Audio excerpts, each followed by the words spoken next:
আসসালামু আলাইকুম সুপ্রিয় দর্শকবৃন্দ, আশা করছি আপনারা সবাই অনেক ভালো আছেন, সুস্থ আছেন। আমি বাংলাদেশ থেকে জাকিয়া সুলতানা বলছি। আজকে আমার জীবনের নতুন একটা অভিজ্ঞতা আপনাদের সঙ্গে শেয়ার করব। এটা এতটাই শেয়ার করতে মন চাইলো, চুপ করে বসে থাকতেই পারলাম না। আজকে আমার পাশের বাড়িতে মজলিস হচ্ছে, বিশাল বড় আয়োজন করেছে। এখানে সারা রাত ধরে গরু এবং খাসি জবাই হয়েছে। আর ওই যে দেখুন 8টা চুলা বসেছে, ওখানে বড় বড় 8টা ডেকচি বসিয়েছে, আর সারা দিন ধরে রান্না হচ্ছে। রাত থেকে রান্না শুরু হয়েছে, পরদিন বিকাল 4টা পর্যন্ত রান্না চলতেই আছে। এরকম মানুষের যেন কোনো শেষই নেই। দাওয়াতি মানুষজন চলে এসেছে, 16,000 মানুষের আয়োজন এখানে। দেখতেই পাচ্ছেন চারদিক থেকে মানুষজন এসেছে। এখন কিন্তু বেলা 12টা বাজে, আর 12টার সময়ই মানুষজন এসে এসে জায়গা নিয়েছে। 12টার কিছু পরপর এই যে মানুষগুলো কিন্তু এগুলো নামাজের জন্য প্রস্তুতি নিচ্ছে। কেউ কেউ নফল নামাজ, কেউ কেউ সুন্নত নামাজ পড়ে নিচ্ছে, কারণ জোহরের নামাজটা এই আসনেই তারা পড়বে। মাদুর বিছিয়ে দিয়েছে খাওয়ার জন্য। এক একটা লাইনে অনেকগুলো করে মানুষ বসেছে, 60-70 জনের মতো মানুষ বসেছে এক একটা লাইনে আর কি। তো যাই হোক, আমরা কিন্তু উপর থেকে, আমার বেডরুম থেকে আমি ভিডিওটা করছি থাই গ্লাসের জানালা দিয়ে। তো দেখতেই পাচ্ছেন, আমি তো লজ্জায় অত মানুষের ভিতর গিয়ে ভিডিও করতে পারবো না। আর এখানে খেতে দিয়েছে এরকম করে। কে কে যে খাবার খেয়েছেন আমি জানি না, কেউ যদি খেয়ে থাকেন কমেন্টে জানাবেন। খাবার যাই হোক, এত মানুষের সঙ্গে এক পাতে বসে খাওয়ার এর যেন ফিলটাই অন্যরকম। কেবল এখানে ওয়ান টাইম প্লেটগুলো দিয়ে গেছে, এখনও খাবার দাবার সেভাবে আসেনি। ডিস্ট্রিবিউশন হওয়ার জন্য একটু লোকজন সবাই জড়ো করছে, কিভাবে কাকে দেবে এই সব আর কি আলোচনা সাপেক্ষে একটু পরে হয়তো বা খাবার দেবে। আর এদিকে ভিতরে খাবার খাচ্ছে, তাদের খাওয়া অলরেডি হয়েও গেছে, আর বাহিরে আরও এক ব্যাচ ঢুকবে। তার জন্য মহিলা পুরুষের এত ভিড় এখানে, তাদের মধ্যে কিন্তু আমিও আছি। আমি ওই ভিড়ে যাওয়ার জন্য সাহস করছি না, একটু চেষ্টা করছি ভিড়টা একটু কমলে একটু যাব সেই জন্য। এই যে আমাদের বাজারের মধ্যে বাড়ি, তো দোকানের সামনে শাটারগুলো আছে, আমি ওই শাটারের পাশে দাঁড়িয়ে আছি। আমার মতো অনেক ভদ্রলোক, অনেক ভদ্রমহিলা, দাওয়াতি মানুষজন এখানে দাঁড়িয়ে আছে, যে ভিড়টা কমলে আমরা একটু যাব এই আর কি। এত সুন্দর একটা পরিবেশ, এটা আসলে মিস করতে মন চাইছিল না। আর এই যে ছেলেপেলেরা একদম ভিড়ের জ্বালায় গরমে অতিষ্ঠ হয়ে উঠেছে, একদম পদদলিত হয়ে মানুষ মরার মতো অবস্থা, উপরে উঠে উঠে বসে আছে।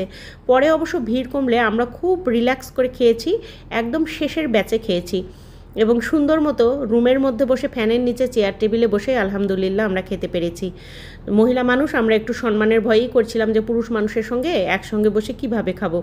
তো অনেক মহিলারা ওখানে খেয়েছেন, আমরা অবশ্য খাইনি। আমরা ভালোভাবে খাবো বলে আমরা একদম লাস্টের ব্যাচে খেয়েছি, একটু সম্মানজনকভাবে বসবো আর কি। খুব লজ্জা লাগছিল বলতে পারেন। আর খাবারের মেনু হিসেবে ছিল গরুর গোশত ভুনা, আর এতই সুস্বাদু সেই রান্না, সঙ্গে ছিল বুটের ডাল আর সাদা ভাত। ভীষণ মজার হয়েছিল রান্নাটা। আর এরকম করে অনেক অনেক মানুষ এসেছে দূর দূরান্ত থেকে, সবাইকে আলহামদুলিল্লাহ খুব ভালোভাবে সম্মান করেছে এবং খাইয়েছে। গরিব মিসকিন থেকে শুরু করে মধ্যবিত্ত, নিম্নবিত্ত, উচ্চবিত্ত, কারোরই আসার যেন বাকি ছিল না। সবাই খুব ভালোভাবে তৃপ্তি করে খেয়েছে আলহামদুলিল্লাহ আলহামদুলিল্লাহ। কারণ বাড়ির কাছে হলেও, যদিও বা আমার আয়োজন নয়, যিনি করেছেন তিনি খুব বড় মন নিয়েই এই আয়োজনটা করেছেন। মানুষ যদি না খেয়ে ফিরে যেত, ওনারও খারাপ লাগতো এবং সবারই সেটা খারাপ লাগতো। যিনি ফিরে যেতেন তার তো খারাপ লাগতোই। সব মিলিয়ে প্রায় 16,000 মানুষের খাওয়া দাওয়া। আজকে এতগুলো মানুষের সঙ্গে খেয়েছি, ভীষণই ভালো লেগেছে।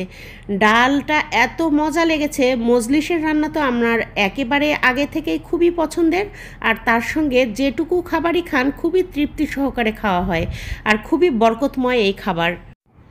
তো আমার প্রতিবেশীর ওয়াইফ মারা গেছে, তারই জন্য 40 দিন পর, মনে হয় 40 দিনই, দোয়া দরুদ পড়িয়ে নিয়ে, খতম টতম দিয়ে নিয়ে, তারপরে যে সবাইকে নিয়ে মিলাদ মাহফিল করে অনুষ্ঠান করে খাওয়ালেন আর কি। আর এই ভিড়ের মধ্যে একটা বাচ্চা হারিয়ে গেছে, দেখুন সেটা।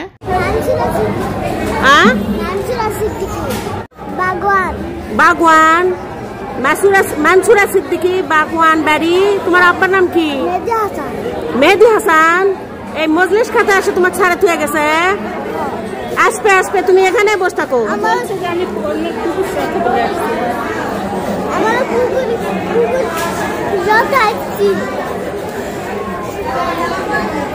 আসবে এখানে খুঁজতে আসবে, নিতে আসবে, তুমি এখানেই থাকো, সমস্যা নেই।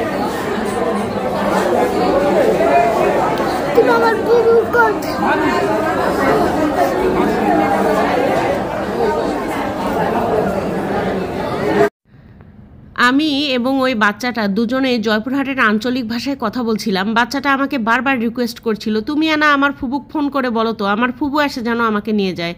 আর আমার এত অসহায় লাগছিল, কারণ বাচ্চাটাকে আমি চিনিও না, কোথা থেকে এসেছে জানিও না। সে বলছে বাগোয়ান তার বাড়ি, আর তার বাবার নাম মেহেদি হাসান, আর ওর নাম হচ্ছে মানসুরা। তো এই বাচ্চার ফুবুটাকে আমরা কখনোই দেখিনি, তো কিভাবে চিনবো আর কি। তো বলেছি, বাবা তুমি কারোর সঙ্গে যেও না ভিড়ের মধ্যে, এখানেই থাকো, তোমার ফুবু অবশ্যই তোমাকে নিতে আসবে। তো বন্ধুরা, এই ছিল ছোট্ট একটা ব্লগ ভিডিও আপনাদের সঙ্গে শেয়ার করার। আশা করছি ভালো লেগেছে। ভালো লাগলে লাইক কমেন্ট শেয়ার করতে ভুলবেন না, সেই সঙ্গে সাবস্ক্রাইব করে সাথে থাকবেন। আল্লাহ হাফেজ।